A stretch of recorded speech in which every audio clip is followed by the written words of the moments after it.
देखिए ये अध्याय 3 चैप्टर के नाम है आनुवंशिकता एवं वातावरण का प्रभाव यानी influence of heredity and environment.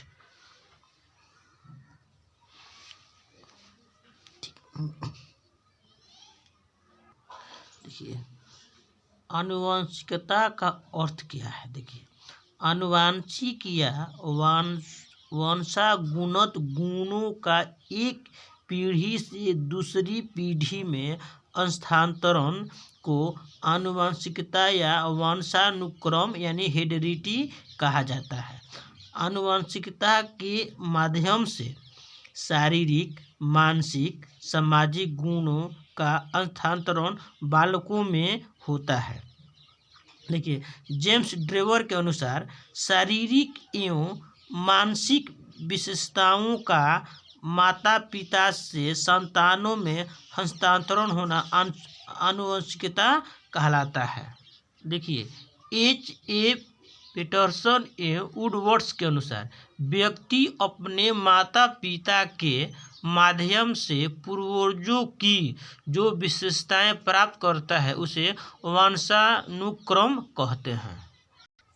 देखिए दूसरा देखिए शारीरिक लक्षणों पर प्रभाव यानी बालक के रंग रूप, आकार, शारीरिक गठन, ऊंचाई इत्यादि के निर्धारण में उसके आनुवंशिक गुणों का महत्वपूर्ण योगदान होता है।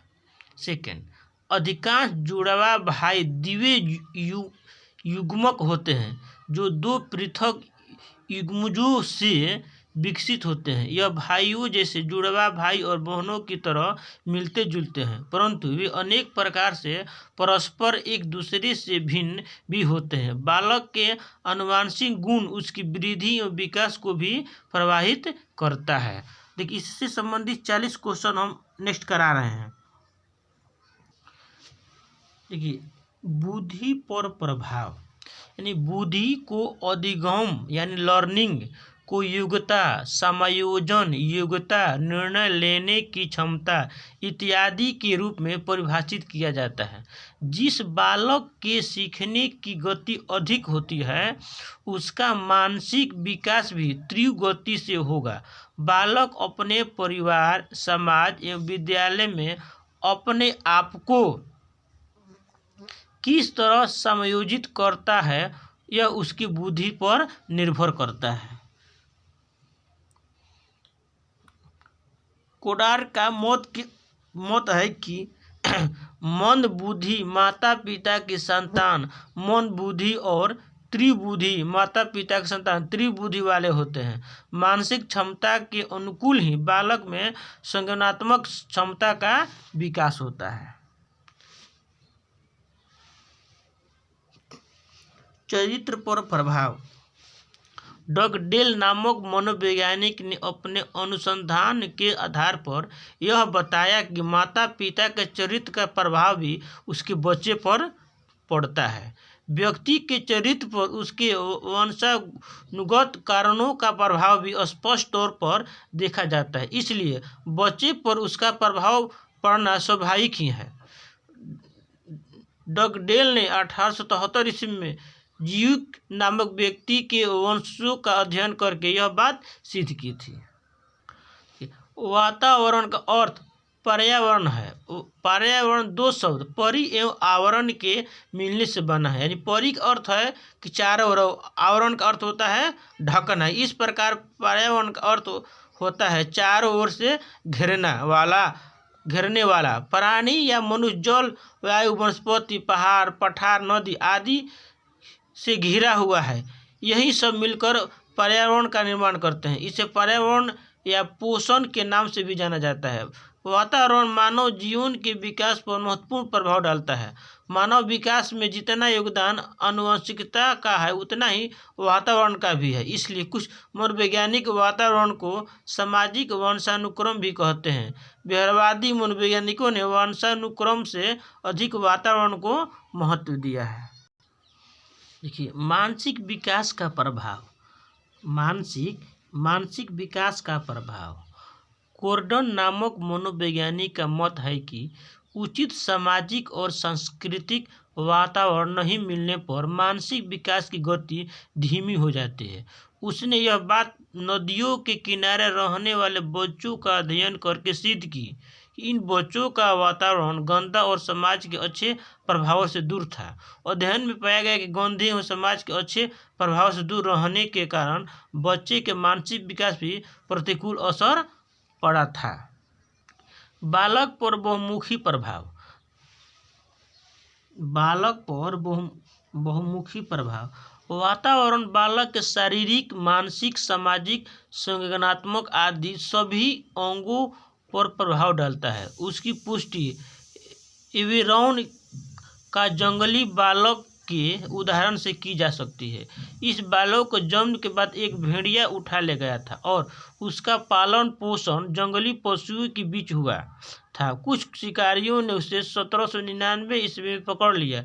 उस समय उसकी आयु 11 अथवा 12 वर्ष की थी। उसकी आकृति पशुओं सी हो गई थी। वह उनके समान ही हाथों पैरों से चलता था। वह कच्चा मांस खाता था। उसमें मनुष्य के समान बोलने और विचार करने की शक्ति नहीं थी। उसको मनुष्य के समान सभ्य और शिक्षित बनाने के सब प्रयास क्या हुआ था, विफल हो गया था। देखिए, आनुवंशिकता एवं वातावरण का शैक्षणिक महत्व, यानी आनुवंशिकता एवं वातावरण का शैक्षणिक महत्व। आनुवंशिकता एवं वातावरण का शैक्षणिक महत्व। Educational importance of heredity and environment के संदर्भ में यह कहा जाता है कि ये दोनों आपस में इस प्रकार जुड़े हैं कि इन्हें पृथक नहीं जा सकता तथा इनके बिना बालकों के विकास की कल्पना नहीं की जा सकती। ये बालक विकास के गहरे स्तर पर प्रभाव करते हैं। देखिए, इससे 30 क्वेश्चन अभ्यास प्रश्न उसी से संबंधित है जो सीटेट में 6 से 8 हो या 1 से 526 में पूछा गया है। फर्स्ट प्रश्न, आनुवांशिक गुणों का स्थानांतरण एक पीढ़ी से दूसरी पीढ़ी में होता है। सिर्फ माता में, सिर्फ पिता में, कि माता या पिता दोनों में, माता पिता उनके पूर्वजों में। तो इसका आंसर क्या हो जाएगा, 4 हो जाएगा। क्या होगा, माता पिता या उनके पूर्वजों से होता है। सेकेंड क्वेश्चन, शारीरिक एवं मानसिक विशेषताओं का माता पिता से संतानों से हस्तांतरण आनुवंशिक कहलाता है। आनुवंशिकता के संदर्भ में निम्न कथन किस विचारक का है, माने किस विचारक का है। तो किस विचारक का है ये, अभी हम लोग बोले जेम्स ड्रेवर का है। जेम्स ड्रेवर का है। निम्नलिखित में कौन सा मुख्य रूप से आनुवंशिकता संबंधित कारक है, और कारक है। तो आँखों का रंग, ये भी सही है। सामाजिक गतिविधियों में सहभागिता, ये नहीं है, ये भी नहीं है। समक्ष व्यक्तियों का समूह, नहीं, ये भी नहीं। चिंतन, नहीं। क्या है फर्स्ट, आँखों का रंग, ये फर्स्ट हो जाएगा। फोर्थ नंबर, माता पिता से संतानों को प्राप्त होने वाले गुणों को क्या कहते हैं। गुणों को क्या कहते हैं, तो वंशानुक्रम कहते हैं। 5 नंबर, निम्नलिखित में कौन सा किसी बच्चे पर आनुवंशिकता का प्रभाव है। तो कौन सा है, विशिष्ट शारीरिक लक्षण, ये भी है। विशिष्ट बुद्धि, अविशिष्ट चरित्र, यानी इसका आंसर क्या हो जाएगा, ये सभी हो जाएगा। 6 नंबर, आनुवंशिकता का वातावरण परस्पर है, निर्भर है, पूरक है, सहयोगी है। तो इसमें से आंसर कन्फर्म क्या हो जाएगा, ये सभी है। निम्नलिखित में किस प्रकार के विकास पर आनुवंशिकता एवं वातावरण का प्रभाव पड़ता है।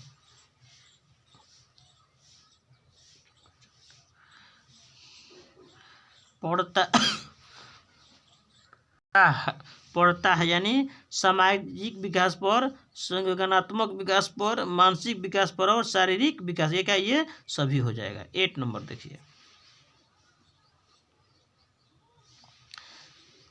किसी बालक का शारीरिक लक्षण प्रभावित होता है केवल पिता के डीएनए से, केवल माता के डीएनए से, माता एवं पिता दोनों के डीएनए से। क्या होगा इसका आंसर, 3rd हो जाएगा। बालक के संपूर्ण व्यवहार की सृष्टि और खाली स्थान अंतःक्रिया द्वारा होता है। तो बालक के संपूर्ण व्यवहार की सृष्टि किसके साथ है? आनुवांशिकता एवं वातावरण पर। कौन क्या होता है? आनुवंशिकता एवं वातावरण पर होता है। बालक को जो मूल प्रवृत्तियों से प्राप्त होती है, जिसका विकास में होता है, तो मूल प्रवृत्तियों से प्राप्त होती है, यानी वंशानुक्रम क्या होगा? वंशानुक्रम एवं वातावरण से होता है। 11 बालक के सम्यक विकास के लिए निम्नलिखित में किनका संयोग सर्वाधिक अनिवार्य है? माने सर्वाधिक अनिवार्य है। तो उसकी विद्यालय परिवार का नहीं, उनके वंशानुक्रम और वातावरण का। 12 नंबर वातावरण वह बाहरी शक्ति है जो हमें प्रभावित करती है। किसने कहा था?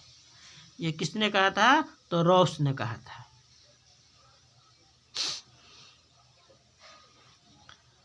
बच्चे उसी वातावरण में सीख सकते हैं जहाँ उनके अनुभवों एवं भावनाओं को उचित स्थान मिले। उनके अनुभवों एवं भावनाओं को उचित स्थान मिले।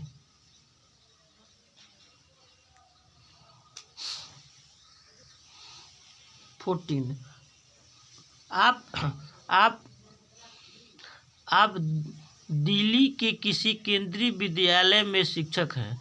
आपकी कक्षा एक छात्र अफजल हिमाचल प्रदेश का रहने वाला है तथा एक अन्य छात्र सुदीप केरल का मूल निवासी है। अब दोनों का रंग, रूप, स्वभाव आदि में काफ़ी विभिन्नता रखते हैं। इसका प्रमुख कारण क्या है?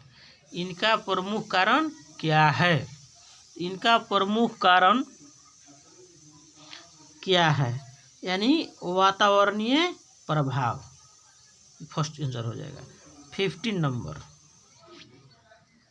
करे बच्चे की आनुवंशिकता द्वारा निर्धारित सीमाओं के भीतर सर्वोत्तम संभावित विकास के लिए एक शिक्षक को क्या करना चाहिए? एक शिक्षक को क्या करना चाहिए? तो उसे बालक के परिवेश में सुधार करना चाहिए। उसे बालक के परिवेश में सुधार करना चाहिए। बच्चे के विकास में उसके परिवेश का जो प्रभाव उस पर पड़ता है उसे हम कहते हैं, उसे हम क्या कहते हैं? उसे हम पालन पोषण कहते हैं। परिवेश के प्रभाव मानव और दोनों चरणों में बहुत ही महत्वपूर्ण है। यानी प्रसव से पूर्व एवं प्रसव के उपरांत।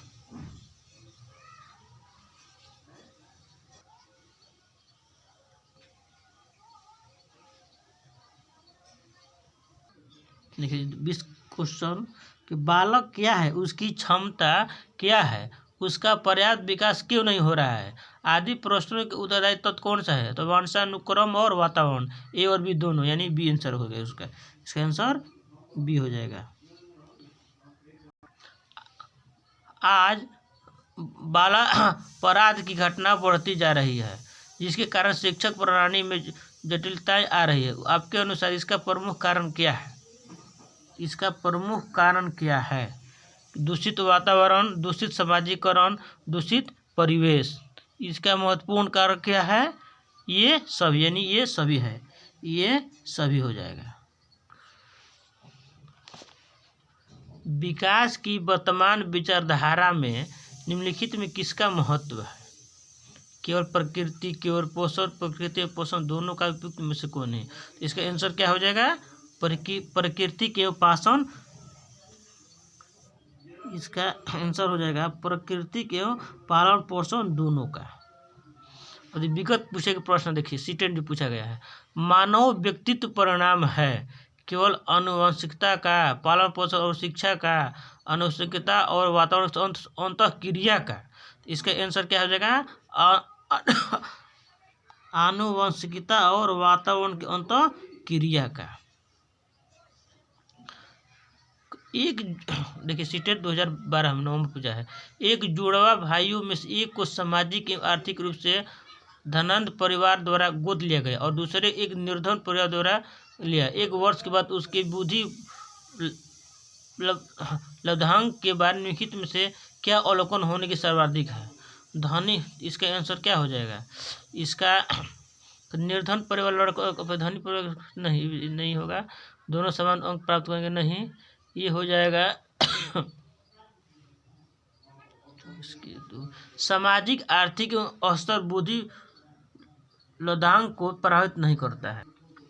ये हो जाएगा कि सामाजिक आर्थिक स्तर बुद्धि लब्धांक को प्रभावित नहीं करता है। सीखने संबंधी नियोग्यताएं सामान्यतः लड़कियों की तुलना में अधिकतम लड़कों की पाई जाती है। अधिकतम उन बच्चों में पाई जाती है जो शहरी क्षेत्रों के उपेक्षा ग्रामीण क्षेत्रों से संबंध रखता है। उन बच्चों में पाई जाती है जिसे विशेषतः जिनके पैतृक अभिभावक इस प्रकार के ग्रसित हो। जिसका आंसर थर्ड हो जाएगा। क्या हो जाएगा इसका आंसर?